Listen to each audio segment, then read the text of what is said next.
Hello everyone, I am Amit Khan, currently pursuing BLLB from Vivekanand College of Law Legal. Currently I am also legal internet access and company law firm. So my presentation topic is contempt of court in India.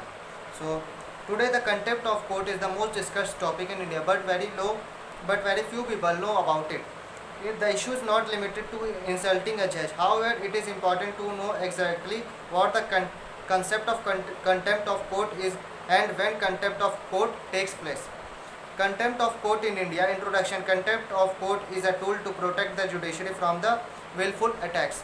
It is important to keep the judiciary away from the malafide criticism which lowers its authority.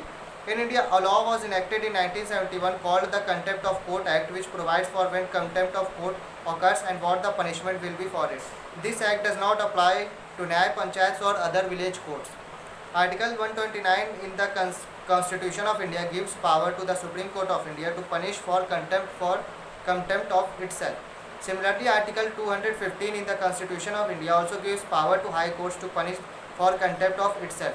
According to the Contempt of Court Act 1971, contempt of court means civil contempt and criminal contempt. Kinds of contempt of court in India: civil contempt, criminal contempt, and civil contempt. Civil contempt means willful disobedience to any judgment, decree, direction, order, a writ or other process of court, or willful breach of an undertaking to a court. Criminal contempt means the publication, whether by words spoken or written, or by signs or by visible representation, or otherwise, of any matter or doing of any other act whatsoever which scandalizes or tends to scandalize, or lowers or tends to lower the authority of any court, or prejudices or interferes or tends to interfere with the due course of any judicial proceedings, or interferes or tends to interfere with, obstruct or tends to obstruct the administration of justice in any other manner. See what is not contempt under the Act. Innocent publication, section 3. If a person who does not know any proceeding to be pending in court, then such person cannot be held guilty for contempt of court for such. But under this section 3, exceptions are provided by the provisions.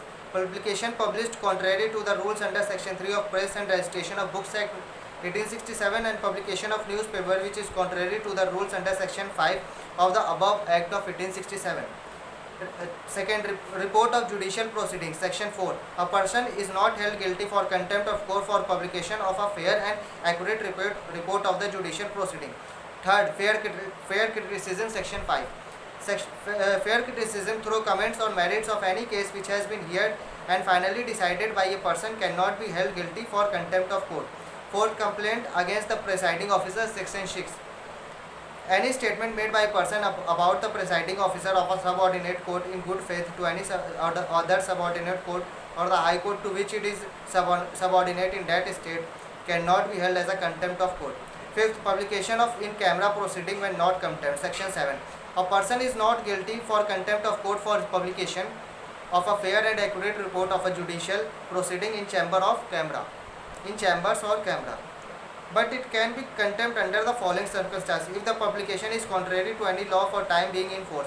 Second, if the court expressly prohibits such publication on the ground of public policy or in the exercise of its powers, and where the proceeding is in the chamber or in camera for security reason of a state connected with public order, and if the information relates to secret process, invention or discovery which is an issue in judicial proceedings. 6. Contempt not punishable in certain cases, section 3.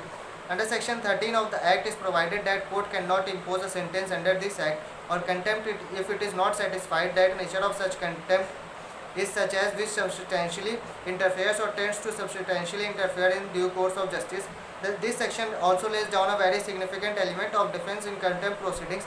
It is called a truth as defense by counsel, such as proceeding while arguing in proceedings, or also by authors in their respective literature works.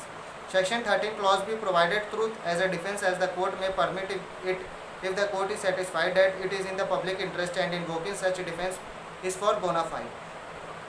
D. Cognizance, section 15. In the case of criminal contempt other than section 14, the Supreme Court or High Court can take action on its own motion or a motion made by Advocate General or any other person with consent in writing to Advocate General. So this is all about contempt of court India. Please like this video, share this video, subscribe the Lexis and Company Law Firm channel. Thank you and have a nice day.